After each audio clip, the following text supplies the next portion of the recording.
സങ്കേതവും കോട്ടയുമെന്നേ പറയുവേ. ശൈലവുമെന്നേ സങ്കേതവും കോട്ടയുമെന്നേ പറയുവേ. വീഴാതെ താങ്ങുന്ന താഴാതെ കാക്കുന്ന സ്വർഗീയനാഥനെ സ്തുതിച്ചിരുന്നു. വീഴാതെ താങ്ങുന്ന താഴാതെ കാക്കുന്ന സ്വർഗീയനാഥനെ സ്തുതിച്ചിരുന്നു. കഠിന ശോധന പർവ്വതങ്ങൾ ജീവിത സാഗരേ പോരാട്ടങ്ങൾ.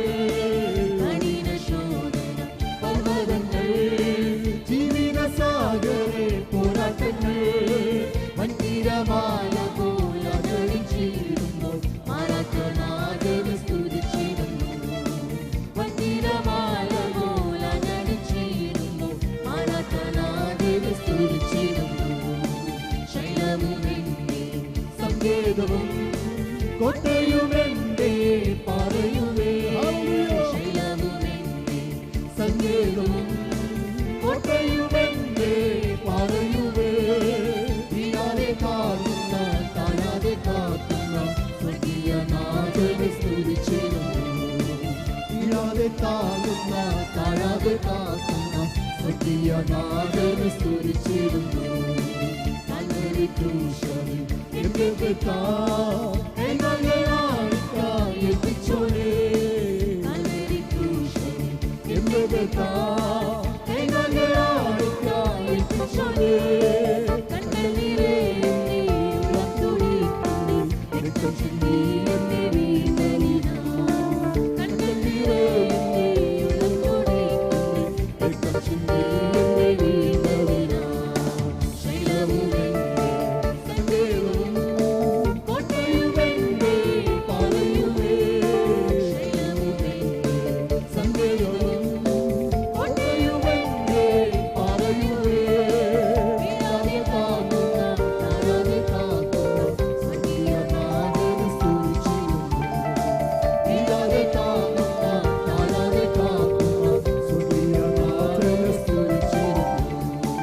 മനുഷ്യരിൽ ഞാൻ ആശ്രയം വെക്കില്ല, ധനത്തിലൻ മനം ചായുകില്ല. മനുഷ്യരിൽ ഞാൻ ആശ്രയം വെക്കില്ല, ധനത്തിലൻ മനം ചായുകില്ല. കാഹള ശബ്ദം ഞാൻ കേട്ടിടാൻ കാലമായി കഷ്ടമെക്കാപ്പിയൻ വന്നിടാനാ. കാഹള ശബ്ദം ഞാൻ കേട്ടിടാൻ കാലമായി കഷ്ടമെക്കാപ്പിയൻ വന്നിടാനാ. ശൈലവുമെന്നേ സങ്കേതവും കോട്ടയുമെന്നേ പറയുവേ. ശൈലവുമെന്നേ സങ്കേതവും കോട്ടയുമെന്നേ പറയുവേ. വീഴാതെ കാക്കുന്ന താഴാതെ കാക്കുന്ന സ്വർഗീയനാഥനെ സ്തുതിച്ചിരുന്നു. വീഴാതെ താങ്ങുന്ന താഴാതെ കാക്കുന്ന സ്വർഗീയനാഥനെ സ്തുതിച്ചിരുന്നു. കഠിന ശോധന പർവ്വതങ്ങൾ ജീവിത സാഗരേ പോരാട്ടങ്ങൾ. കഠിന ശോധന പർവ്വതങ്ങൾ ജീവിത സാഗരേ പോരാട്ടങ്ങൾ. വൻതിരമാല പോലെ ജ്വലിച്ചിരുന്നു മാറാത്തനാഥനെ സ്തുതിച്ചിരുന്നു. വൻതിരമാല പോലെ ജ്വലിച്ചിരുന്നു മാറാത്തനാഥനെ സ്തുതിച്ചിരുന്നു. ശൈലവുമെന്നേ സങ്കേതവും കോട്ടയുമെന്നേ പറയുവേ. ശൈലവുമെന്നേ സങ്കേതവും കോട്ടയുമെന്നേ പറയുവേ. വീഴാതെ താങ്ങുന്ന താഴാതെ കാക്കുന്ന സ്വർഗീയനാഥനെ സ്തുതിച്ചിരുന്നു. വീഴാതെ താങ്ങുന്ന താഴാതെ കാക്കുന്ന സ്വർഗീയനാഥനെ സ്തുതിച്ചിരുന്നു. റോമർക്കെഴുതിയ ലേഖനം 8-ാം അധ്യായത്തിന്റെ 34-ാമത്തെ വാക്യം. ശിക്ഷ വിധിക്കുന്നവൻ ആർ? ക്രിസ്തുയേശു മരിച്ചവൻ, മരിച്ചിട്ട് ഉയർത്തെഴുന്നേറ്റവൻ തന്നെ. അവൻ ദൈവത്തിന്റെ വലത്തുഭാഗത്തിരിക്കുകയും നമുക്ക് വേണ്ടി പക്ഷപാതം കഴിക്കുകയും ചെയ്യും. ജീവവചനത്തിന്റെ പ്രഭാത ധ്യാന ചിന്തയിലേക്ക് എല്ലാ പ്രിയപ്പെട്ടവർക്കും സ്വാഗതം. ഇന്ന് നമ്മൾ ചിന്തിക്കുന്ന വിഷയം ശിക്ഷ വിധിക്കുവാൻ ആർക്ക് കഴിയും എന്നൊരു വിഷയമാണ്. കുടപ്പുറപ്പുകളെ ശിക്ഷാവിധിയിൽ നിന്ന് വിടുതൽ ലഭിച്ചിട്ടുള്ള ഭാഗ്യവാന്മാരാണ് വീണ്ടും ജനനം പ്രാപിച്ച് ക്രിസ്തുയേശുവിലായിരിക്കുന്ന ദൈവജനം. അവർക്ക് ശിക്ഷ വിധിക്കുവാൻ ആരുമില്ല, ആർക്കും ആവില്ല. ക്രിസ്തുവിൽ ഇരിക്കുന്നവന് നേരെ ശിക്ഷ വിധിക്കുവാൻ ആർക്കാണാകുന്നത്? ദൈവവചനം പറയുന്നു, ആർക്കുമാകില്ല. കുറ്റം ആരോപിക്കുവാൻ പിശാചുണ്ടെങ്കിലും ശിക്ഷ വിധിക്കുവാൻ പിശാചിനാവില്ല. വിമർശിക്കുന്നവർ ധാരാളം ഉണ്ടാകും. കുറ്റം പറയുവാനും ഉപദ്രവിക്കുവാനും പ്രതിയോഗികളും ദുഷ്ടാത്മസേനകളും നിരന്തരം ശ്രമിക്കുമെങ്കിലും അവർക്ക് ഒരിക്കലും വിജയിക്കുവാനൊക്കില്ല. കാരണം രക്ഷാനായകനായ ക്രിസ്തുയേശു തന്നിൽ ജീവിക്കുന്നവന് വേണ്ടി പിതാവിൻ്റെ വലതുഭാഗത്തിരുന്ന് പക്ഷപാതം കഴിക്കുന്നുണ്ട് എന്ന് വചനം നമുക്ക് ഉറപ്പ് നൽകി തരുന്നു. അവൻ പക്ഷപാതം കഴിക്കാൻ കാരണം ക്രിസ്തുവിൻ്റെ മരണവും അടക്കവും പുനരുത്ഥാനവും നിമിത്തം ശിക്ഷാവധിയിൽ നിന്ന് എന്നേക്കുമായി വീണ്ടും ജനനം പ്രാപിച്ച ഒരു ദൈവപൈതൽ വിടുവിക്കപ്പെട്ടിരിക്കുന്നു എന്നുള്ളതിനാലാണ്. ശിക്ഷാവധിയിൽ നിന്ന് വിടുതൽ പ്രാപിച്ചവന് വേണ്ടി പിതാവാം ദൈവം തൻ്റെ പ്രിയ പുത്രനായ ക്രിസ്തുയേശുവിൽ പാപത്തിൻ്റെ ശിക്ഷ വിധിക്കുകയും പുത്രനിൽ ആശ്രയിക്കുന്നവനെ വിടുവിക്കുകയും ചെയ്തിരിക്കുന്നു. പാപം നിമിത്തം ശിക്ഷ വിധിക്കപ്പെടേണ്ടവനായിരുന്നു ഞാനും നിങ്ങളും. എന്നാൽ ആ ശിക്ഷാവധിയിൽ നിന്ന് പ്രിയരെ ക്രിസ്തുയേശുവിലായിരിക്കുന്നവർ ഒഴിവാക്കപ്പെട്ടിരിക്കുന്നു. അതുകൊണ്ട് ഇനി ആരും ശിക്ഷ വിധിക്കുകയില്ല. രക്ഷിക്കപ്പെട്ട വീണ്ടും ജന്മം പ്രാപിച്ചൊരു ദൈവപൈതൽ ശിക്ഷാവധിയിൽ നിന്ന് ഒഴിവാക്കപ്പെട്ടിരിക്കുന്നവനാണ്. ഇനിയും ശിക്ഷ വിധിക്കാത്തതിനുള്ള കാരണം എപ്പോഴും ഓർത്ത് സ്തോത്രം കരേറ്റുന്നവനാകണം ഒരു യഥാർത്ഥ ശിഷ്യൻ. ക്രിസ്തു നമുക്ക് വേണ്ടി പിതാവിൻ്റെ വലത്തുഭാഗത്തിരുന്ന് പക്ഷപാതം കഴിക്കാനില്ലായിരുന്നുവെങ്കിൽ പ്രിയരെ തീർച്ചയായും ശിക്ഷ വിധിക്കുവാൻ ഇടയായേനെ. ശിക്ഷ വിധിക്കുന്നവൻ മുൻപോട്ട് വന്ന് നിൽക്കുകയും ആരും തടയാനില്ലാതിരിക്കുകയും ചെയ്യുമായിരുന്നു. എന്നാൽ ക്രിസ്തുവുമായി തൻ്റെ കൽപ്പന പോലെ തന്നെ നിലനിൽക്കുന്ന അതിന് യോഗ്യതയുള്ള ബന്ധം സ്ഥാപിച്ച ഒരുവന് വേണ്ടി ഇന്ന് പകലും ക്രിസ്തുയേശു പക്ഷപാതം കഴിക്കുന്നു. അതുകൊണ്ട് തന്നെ ഇനിയും ശിക്ഷ വിധിക്കുവാൻ ആർക്കും കഴിയുകയില്ല. ശിക്ഷ വിധിക്കുവാൻ ആർക്കും മുൻപോട്ട് വരാൻ പറ്റുകയുമില്ല. നമുക്ക് വേണ്ടി മരിച്ച ക്രിസ്തു തൻ്റെ മരണത്താൽ തീർത്തില്ല, മരിച്ചിട്ട് ഉയർത്തെഴുന്നേറ്റു. മരണത്തിന് അവനെ കല്ലറയിൽ പിടിച്ചു വയ്ക്കുവാൻ കഴിഞ്ഞില്ല. അവൻ സ്വർഗത്തിലേക്ക് കരേറിപ്പോയി. അതുകൊണ്ടും തീർന്നില്ല.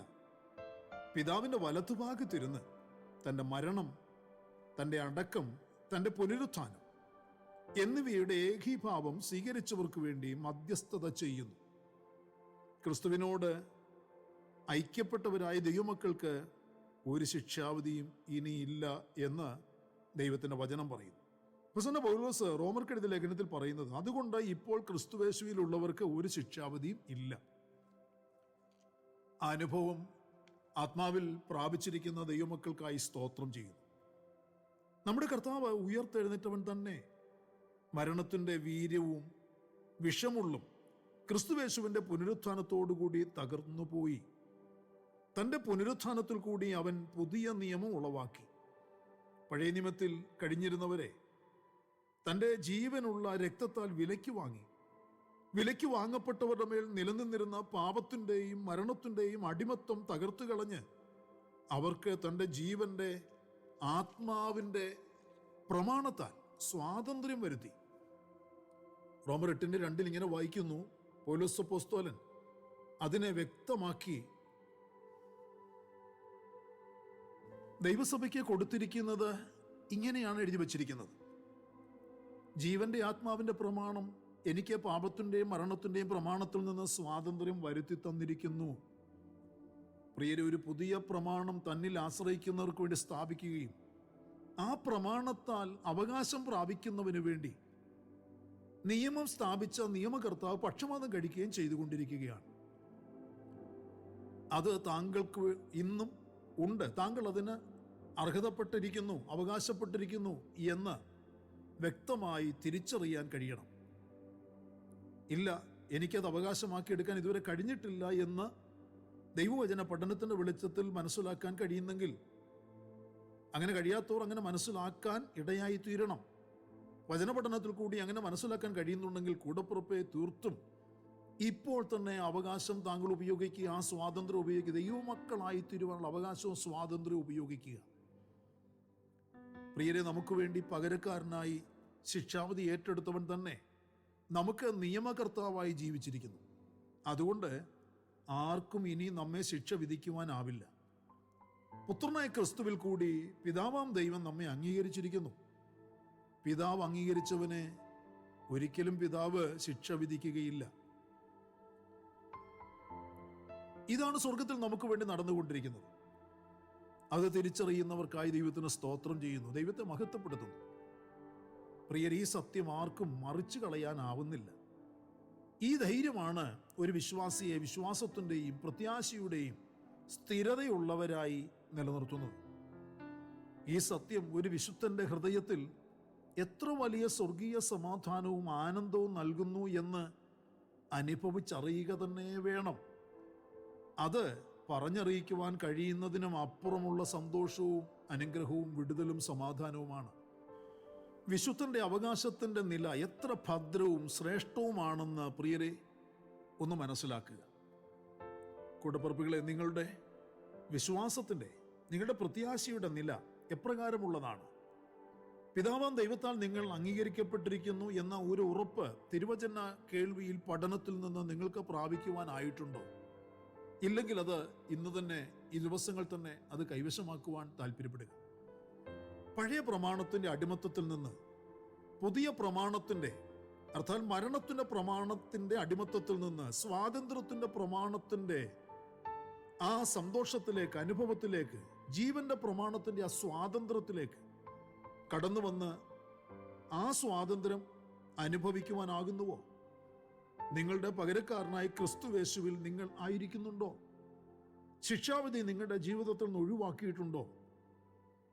തിരുവചനാടിസ്ഥാനത്തിൽ പരിശോധിച്ചറിയുവാൻ ഒന്ന് പരിശ്രമിക്കുക. പ്രാർത്ഥനയ്ക്കായി നമ്മുടെ കണ്ണുകളെ അടയ്ക്കാം.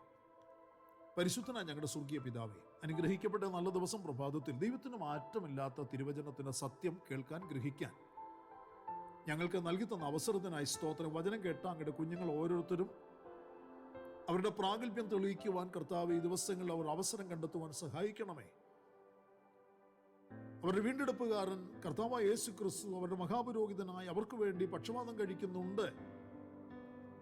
ഇനിയും പാപത്തിന്റെ ശിക്ഷ എൻ്റെ മേൽ വിധിക്കുവാൻ ഇടയാകയില്ല എന്നുള്ളൊരു ഉറപ്പ് പ്രാപിക്കുവാൻ എല്ലാവർക്കും ഇടയായി തീരണമേ. ഇനിയും അനേകര ഉറപ്പിലേക്ക് വരുവാൻ കർത്താവ് സഹായിക്കണമേ. ആ ഉറപ്പ് പ്രാപിച്ചവർ ആ ഉറപ്പിൽ പ്രത്യാശയും നിലനിർത്തപ്പെടുവാൻ സഹായിക്കണമേ കർത്താവേ. ഇന്നിന്റെ മറുപടികളും വിടുതലുകളും പ്രാർത്ഥിക്കുന്ന വിഷയങ്ങളുമേ ദൈവജനത്തിന് കൊടുക്കുമാറാകണമേ. പ്രാർത്ഥന കേട്ടതിനായി സ്തോത്രം. മഹത്വം അങ്ങയ്ക്ക്. സകലത് ഞങ്ങൾക്ക് വേണ്ടി ജീവൻ തന്ന യേശു കർത്താവിന് ധന്യമായ നാമത്തിൽ താഴ്മയോടെ അപേക്ഷിക്കുന്ന അപ്പ ദയതോന്നി കേൾക്കുമാറാകണമേ. ആമേൻ. പ്രിയ വചനങ്ങളാൽ കർത്താവ് എല്ലാവരെയും അനുഗ്രഹിക്കട്ടെ. നമ്മുടെ വാഴ്ത്തപ്പെട്ട കർത്താവിന്റെ വരവ് അടുത്തിരിക്കുന്നു. അവന്റെ വരവിന് വേണ്ടി നമുക്ക് ഒരുങ്ങി കാത്തിരിക്കാം. Maranatha.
Kira kala, ashtamika, priyan bandhurara.